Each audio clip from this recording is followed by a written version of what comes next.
Charles Leclerc vence o GP de Mônaco. Primeira vez na história da Fórmula 1 que um monegasco vence em casa. Vamos falar sobre a corrida que, apesar do circuito travado, sem muitas emoções, praticamente não teve emoção na verdade, ainda teve lances polêmicos. Tudo isso após a vinheta.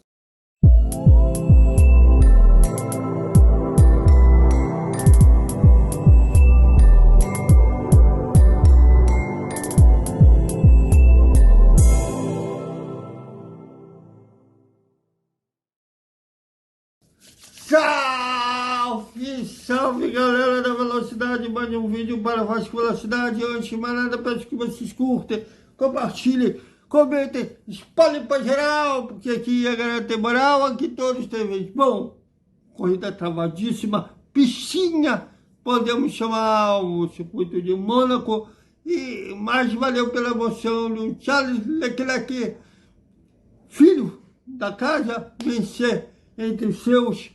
Sua namorada, uma bela gatinha, venceu o GP de Mônaco e sem muito susto, né? Fez uma largada básica, apesar de estar com os Piastri em seu calcanhar, é só não cometer grandes erros que venceu a corrida. E o Oscar Piastri com aquela McLaren em homenagem a Ayrton Senna em segundo, e outra Ferrari do Carlos Sainz em terceiro.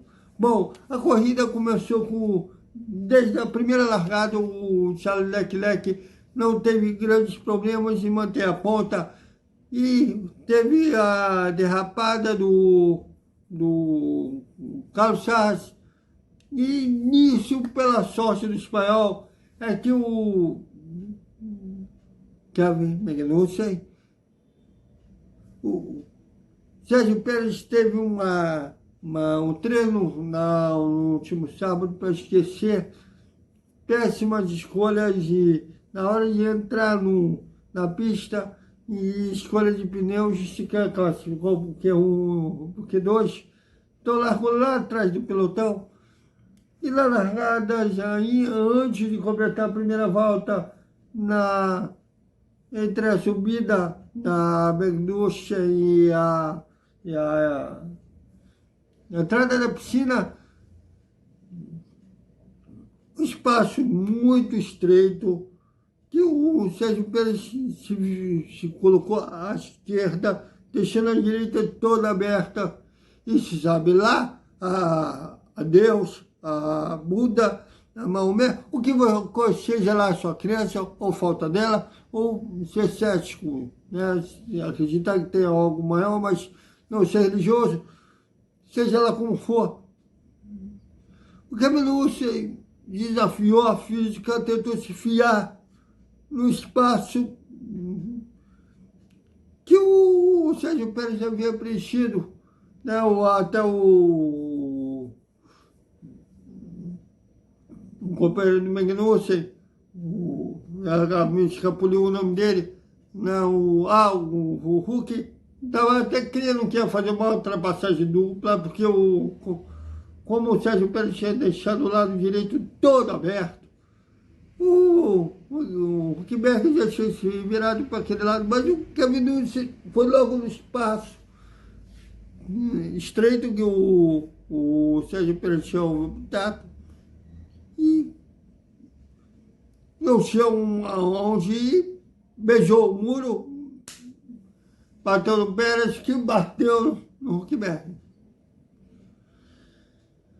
Uma barbeiragem que o regulamento permite, fala que o oponente da frente não pode mudar o traçado, beleza? Isso é que se o Magnussen estivesse ao lado do Sérgio Pérez, de uma coisa que ele não estava naquele momento, ele simplesmente desafiou a física para tentar ultrapassá-lo com um espaço extremamente curto e estreito. Ainda mais em Mônaco. Bom, a FIA, pelo jeito, entendeu batida de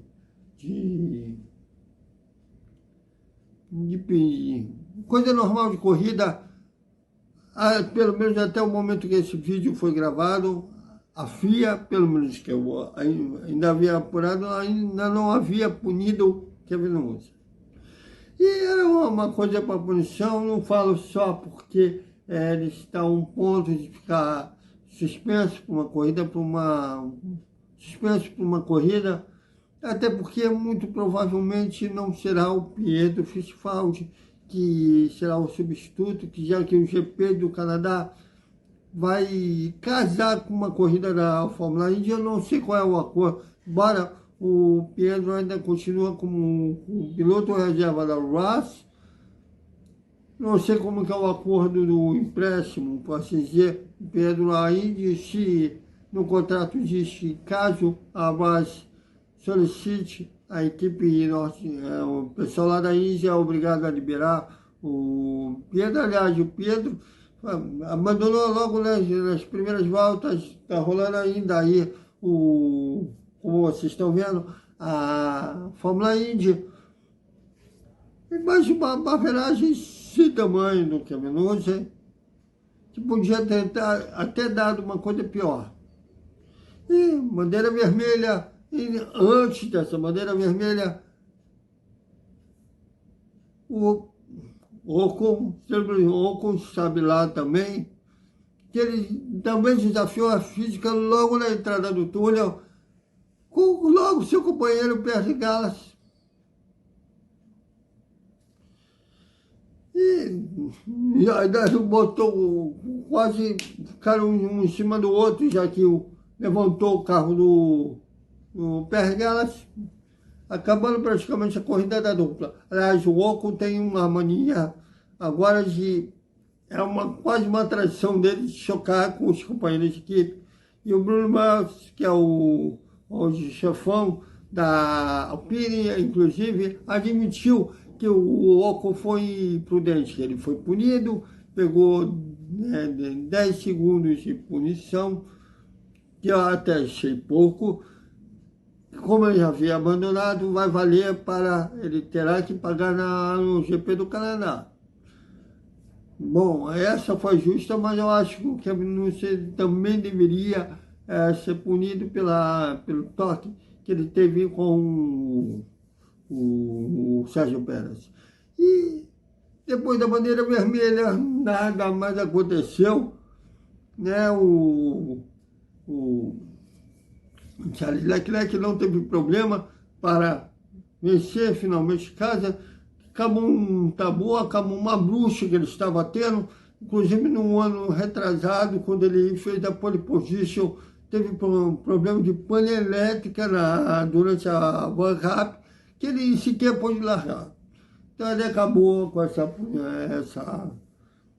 maldição que ele estava tendo, vencendo em casa, inclusive. Foi emocionante, logo depois que entrevistaram ele, que acabou a corrida, ele lembrando do pai. O pai, não lembro qual era a categoria de base que ele estava, não lembro se era, não era a Fórmula 2, se era a Fórmula Regional, se era a Fórmula 3, ou se ainda era o kart, que o pai dele morreu um dia anterior de uma corrida e ele ainda assim venceu. Foi uma coisa impressionante, me impressionou muito aquela história, porque ele mostrou, ele tendo uma mental muito forte, né? Que ele ainda era muito pegado ao pai e ainda assim teve que correr logo após enterrar o pai e vencer a corrida. E ele lembrou desse sonho que o pai dele tinha lá no início da carreira dele, de ele vencer entre os seus, inclusive, todos os familiares dele estavam lá, a namorada estava lá e tudo mais. Então, valeu essa parte emotiva do GP de Mônaco, que, aliás, teve uma parte legal do GP de Mônaco, que no túnel mostrava as cenas do Ayrton Senna, lá em Mônaco. Ele ainda é, até hoje, o maior vencedor daquela pista, ter vencido 5 vezes. O Michael Schumacher, o grande Hill, o pai do Damon Hill, que os pai e filho são campeões do mundo, venceu 5 vezes. antes do Ayrton Senna, quem era o recordista de vitória dele na Rua do Principado, era o Lenny Hill. E é preciso ver alguma coisa para botar emoção em Mônaco.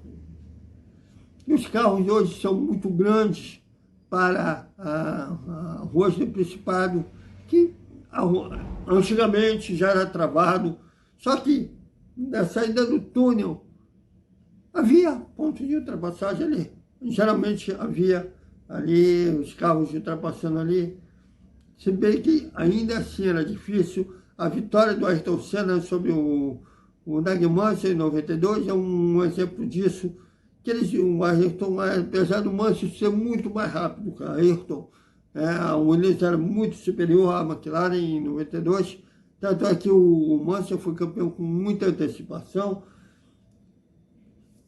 O Ayrton só precisou fazer boas trajetórias para segurar o Mansell. Então, o Mônaco sempre foi uma pista particular, posso dizer, diferente, mas ainda assim tinha pontos de ultrapassagem, inclusive naquela ocasião da vitória do Ayrton, nem lembro quem eu não acompanhava a Fórmula 1 pela Band, pela Rádio Band, eu acompanhei nem pela Jovem Pan, nem sabia que era Jovem Pan, ainda mais é muito estético a história da Jovem Pan, ainda mais da Jovem Pan que se tornou hoje. Eu via pela TV Globo, mas eu vi o Flávio Gomes falando sobre, ele era comentarista, se não me engano, era da Band, da Rádio Band, ou se era da Jovem Pan, o narrador lá falando naquela vitória da Ayrton de 92, se após o único ponto de ultrapassagem é a saída do túnel. Se o Mansell não passar lá, não passa. Ou então, Mônaco sempre foi uma pista difícil de ultrapassar, só que agora piorou. E ali perto de média, está pedindo aos promotores de Mônaco, ali todos sabem que é pista de rua, e quando não é GP, é uma rua de mão dupla, que eles aproveitam a outra via para ter mais espaço para pontos de ultrapassagem, quanto os promotores, na verdade, querem que, especialmente para Mônaco, os carros diminuem, fiquem menores, assim, eles acham que assim terá mais pontos de ultrapassagem.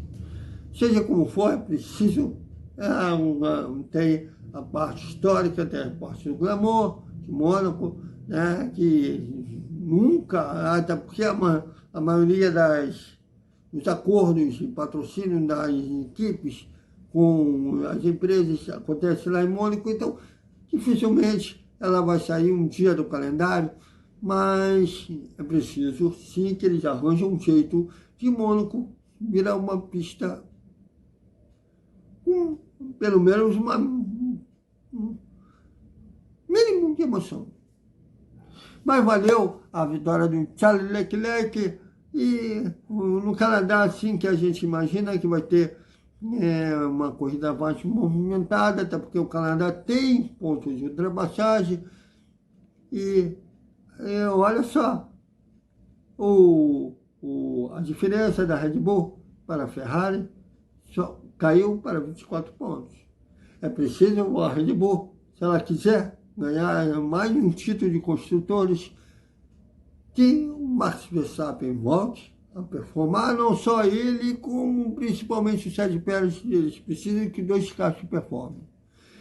E a Ferrari vem essa crescente, a McLaren vem essa crescente, a McLaren também diminuiu muito a diferença, e a diferença do Max para o Charles Leclerc é apenas de 30 pontos. A gente está na oitava batalha de 24, então tem muita pontuação ainda para disputar. Então o Charles Leclerc está muito no páreo ainda. Mas eu imagino desenhada essa temporada, está me lembrando muito 1991, quando o Ayrton Senna venceu as 4 primeiras corridas daquele ano, Estados Unidos, Brasil, Imola e Mônaco, né? Depois a Williams reagiu, Mansell ameaçou a tirar o sono do brasileiro, mas não evitou o tri do Ayrton. Então, está me lembrando que vai ser mais ou menos por aí a temporada desse ano, né? Mas espero que chegue ao Brasil com ainda os carros disputando títulos tanto no Mundial de Pilotos quanto no Mundial de Construtores. Então, imagino que vai ser mais ou menos como 91 essa temporada. Né? O Mansell só não venceu, o Ayrton venceu as 4 primeiras corridas e o Mansell só não venceu a 5ª corrida, porque ele já estava 50 segundos da diferença do Nelson Piquet, estava em segundo, já estava dando um beijinho para a torcida, ele diminuiu tanto a rotação do motor, que o motor apagou sozinho. Entregou a vitória de presente ao Nelson Piquet, que foi a última vitória do Nelson Piquet da Fórmula 1.